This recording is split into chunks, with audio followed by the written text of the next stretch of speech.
پھر یہ کہتے ہیں کہ حج سے پہلے اور حج کے مخصوص دنوں میں صدقہ کون سا افضل ہے؟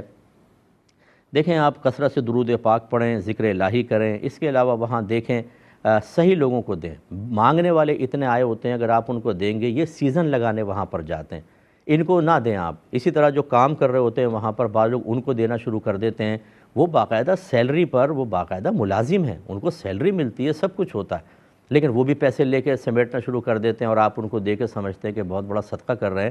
اس سے کہیں زیادہ بہتر یہ ہے کہ اپنے محلے میں، اپنے رشتہ داروں میں کسی غریب آدمی کو پیسہ دے کر چلے جائیں، وہ پہلے دے جائیں۔ ضروری نہیں ہے کہ ان دنوں میں دیں گے تو پھر آپ کے لیے بڑی افضلیت ہے اور پہلے دیں گے تو نہیں۔ اصل تو ہے کہ صحیح ضرورت مند تک آپ کا پیسہ پہنچے گا تو آپ کے لیے انشاءاللہ بے حد باعث برکت ہوگا۔